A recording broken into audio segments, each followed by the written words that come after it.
Hello, welcome to Lesson 9 in our study of the post-exilic prophets. This lesson will address the vision of the man with the measuring line. It's found in the second chapter of the book of Zechariah.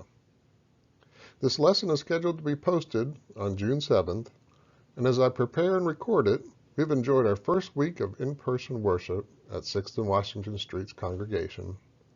Attendance was larger than I had anticipated. It was certainly great to see so many of our members in person for the first time in more than 2 months. But many of our members find themselves in higher risk groups and are not able to rejoin us in person just yet. Please understand that we do not want you to put yourself at risk before attending or by attending before it is safe for you to do so. And know that we'll make every effort to get the video recordings of our services posted as quickly as possible. We'll also continue to provide this Bible study. Now, let's turn to our study. Our previous lesson looked at the first 2 visions that were shared with the prophet and author of this book, Zechariah. We are in the midst of a series of visions that God will share with him over the course of one night. These visions will take us through the end of chapter 6.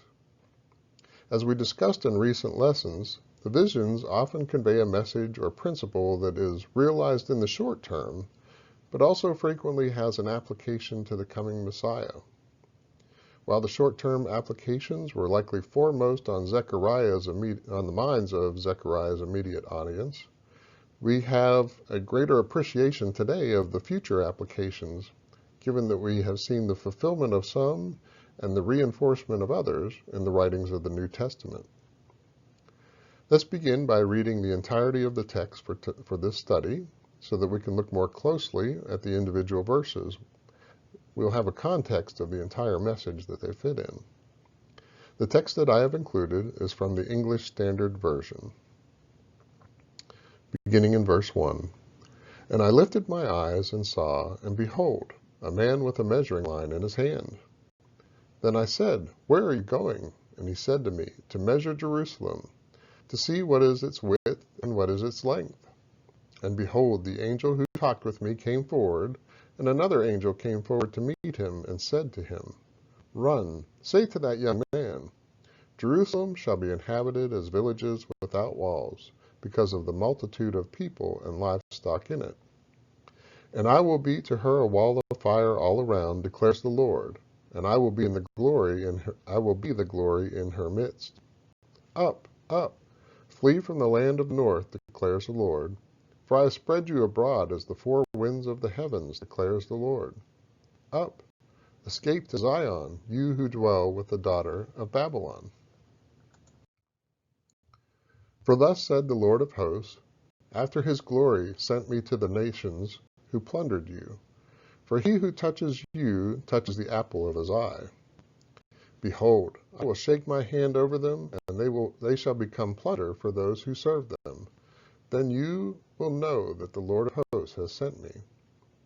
Sing and rejoice, O daughter of Zion, for behold, I come, and I will dwell in your midst, declares the Lord. And many nations shall join themselves to the Lord in that day, and shall be my people. And I will dwell in your midst, and you shall know that the Lord of hosts has sent me to you. And the Lord will inherit Judah as his portion in the Holy Land, and will again choose Jerusalem. Be silent, all flesh, before the Lord, for he has roused himself from his holy dwelling. Let's take a closer look at verses 1 and 2. And I lifted my eyes and saw, and behold, a man with a measuring line in his hand. Then I said, Where are you going? And he said to me, To measure Jerusalem, to see what is its width and what is its length. Chapter 2 contains a new vision, one that introduces a figure that we might think of as a surveyor. In chapter 1, verse 16, God had declared that he was responsible for bringing the people back to this land which he had promised to their ancestors, that there was a restored relationship between God and the people, and that the measuring line would be stretched out over the city. This was a promise of growth. Some commentators, such as Adam Clarke, see this as a reference to Nehemiah, who would arrive in Jerusalem some 75 years later and spearhead the rebuilding of the walls around the city. While this vision will touch on the near future, as well as the coming Messiah and the church, making this a reference to Nehemiah seems a bit of a stretch to me.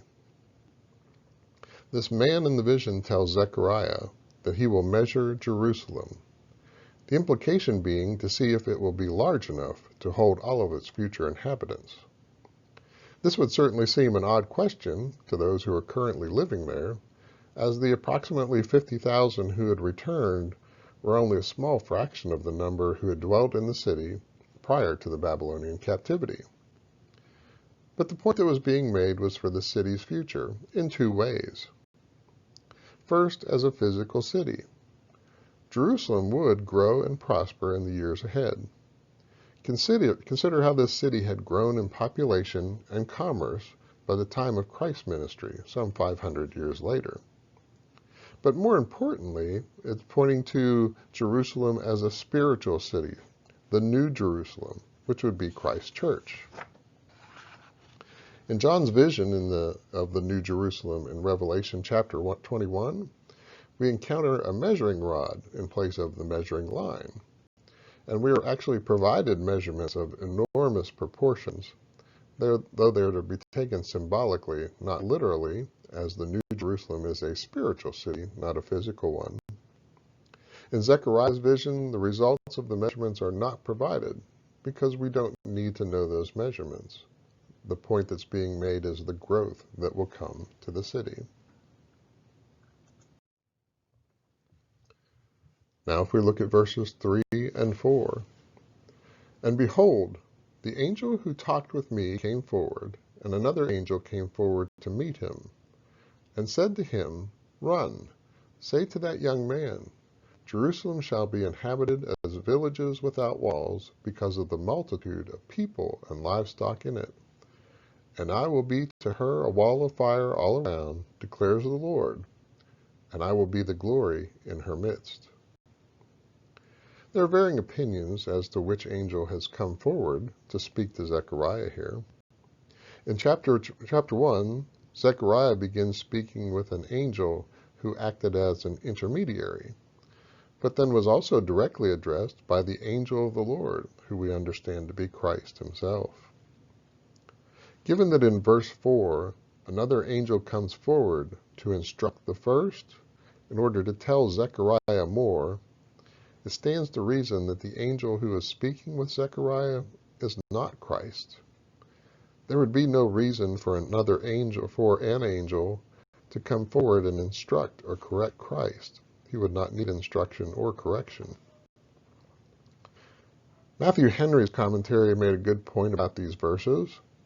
He suggested that Zechariah, because he's a young man, there's a very good chance that he would not understand the meaning of the vision if it were not explained to him. In this time, a measuring line could be used for more than one purpose, and one of those was for destruction. If the meaning of the vision is not made clear to Zechariah, he may misinterpret it. It was best to clarify the meaning for Zechariah, and we're going to find that that is clarified for him in the verses that are going to follow. We know that physical Jerusalem will grow and prosper. We know that from history and from what we read in the New Testament. This will happen to such a great extent that the city walls will not be able to contain all who want to dwell therein. At the time of Zechariah's writings, the city had no walls. Nehemiah will come along in about 75 years and undertake the effort and lead that effort to build up the walls and to make a protection for the city. But the fact that there's currently no walls around the city could very well make people at least a little uneasy. Cities of this time relied on walls as a defense, but in verse 5, God provides assurance they're going to be safe. They have no need of a physical wall. He will be their wall, their protection. We can see this is equally true looking into the future. God will be a protector to the church, to his New Jerusalem. We understand that's not a physical building. That's a collection of his faithful children. But God will be the protector, and we need nothing else. Verses 6 and 7 contain a strong message from God, or a strong bidding from God. Up, up, flee from the land of the north, declares the Lord. For I have spread you abroad as the four winds of the heavens, declares the Lord. Up, escape to Zion, you who dwell with the daughter of Babylon. Zechariah is relaying messages given by God, and this part of the message goes out to those Jews who have not yet returned from the captivity. They are told to flee from the lands where they now dwell, where they were taken during the captivity. This was both by the Assyrians for the nation of Israel and the Babylonians for Judah. God had brought about this captivity as a discipline on the Jewish people for their unfaithfulness. He effectively scattered them throughout what was the known world at the time, but now they are to return, as the time of discipline is ended, and the period of restoration of that relationship has begun. They're in danger if they don't return. The first of two reasons is made clear in verse 7. It's because they dwell with the daughter of Babylon. At the time this is written, it's true in a literal sense for some who may receive the message, as many Jews remained in Babylon by choice, even though Cyrus had decreed that all who wished to return were permitted to do so. But it also applies in a broader sense when we understand that just as the term Jerusalem can be used to represent not only that physical city, but the collection of God's faithful people, Babylon is often used to represent the cities of the worldly and ungodly peoples. John uses the term Babylon to represent Rome in the book of Revelation. So in a larger application, this is a call to all displaced Jews to return. They'd become comfortable in their new homes. It had been nearly 70 years or more, longer even for Israel. And returning to Jerusalem would mean a lot of hard work, starting over, and a certain amount of uncertainty about what their future would be like. But if they failed to return to Jerusalem, they would be influenced by and eventually adopt the cultures in the lands where they were living, including religion, which would separate them more and more from God. As Christians, we face a similar choice and similar danger. When we become too comfortable living in the world, we can be drawn away from a proper relationship with God.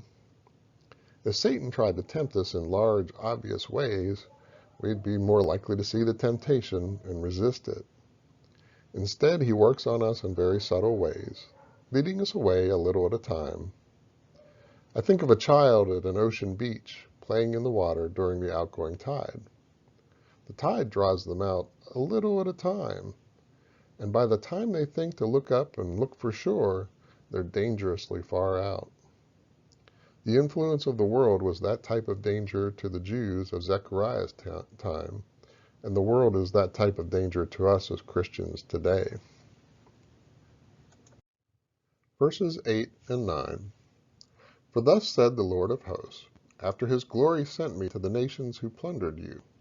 For he who touches you touches the apple of his eye. Behold, I will shake my hand over them, and they shall become plunder for those who serve them. Then you will know that the Lord of hosts has sent me. Here we have the second reason they are in danger if they fail to return to the promised land. In chapter 1, God expressed in verse 14 that he was jealous for Jerusalem, and in verse 15 that he was exceedingly angry with the nations who had overcome them, because they had exceeded the discipline that God had intended. This idea is expressed here again. It says they are the apple of his eye, the same as he being jealous for them. Then he says he will shake his hand over them. This refers to those nations who had inflicted more on his people than what God had intended. Shaking his hand over them means that he will exact vengeance. He will repay them for having exceeded what he had wanted. While these verses should be a comfort to those who have returned, because God is going to punish those people who had abused his people, they should be taken as a warning to those who remain in those foreign lands. When God's punishment is exacted, they're in danger of being caught up in that punishment if they remain.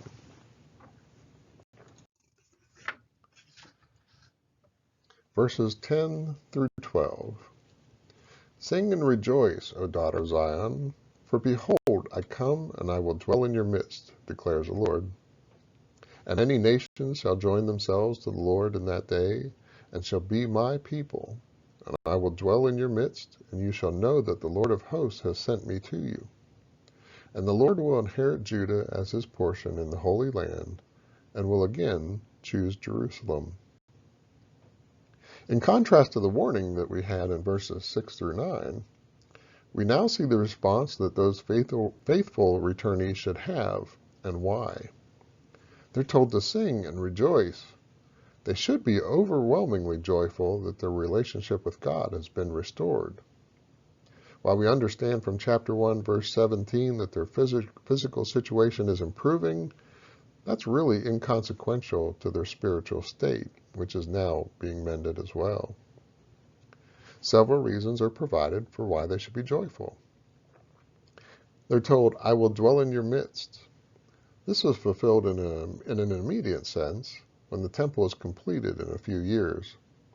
The temple is a physical reminder of their relationship with God. And let's be honest, as people, we get greater confidence from things that we can see and touch. But this has a truer and greater fulfillment in a prophetic sense. First, Christ will one day dwell among them in human form. Secondly, the Holy Spirit dwells in each Christian who makes up the church. And again, we understand here that the church is the people, it's not a building. They're to be joyful because many nations will join. Again, we see short-term and long-term fulfillments. More Jews will indeed return from the exile. And the nations around them will find that there are many people who convert to Judaism as proselytes and join the Jewish nation. In the long term, though, is the true application. We read in the New Testament that all nations will flow into the New Jerusalem, the church. It's a fact that Paul would refer to as the great mystery that he was able to reveal. Why was it such a mystery? Well, the Jews had never envisioned that Gentiles would be included as God's children, despite the many times that it's been alluded to by God's various prophets. God's plan was to bless the entire world, utilizing the descendants of Abraham, Isaac, and Jacob to accomplish his plan. Christ would be the blessing that would unite all mankind. Mankind could know that God has sent him. He is testified of through prophecy that we find in the Old Testament, the miracles that he performed that demonstrated power that no man could have, and by the outright declaration of God. We have an example of that in Matthew 3, verses 16 through 17. And when Jesus was baptized, immediately he went up from the water, and behold, the heavens were opened to him, and he saw the Spirit of God descending like a dove and coming to rest on him. And behold, a voice from heaven said, This is my beloved Son, with whom I am well pleased. In verse 12, Judah represents the faithful who will make up the church. They will be his children and enjoy their inheritance again, which is life eternal with Christ and with the Father.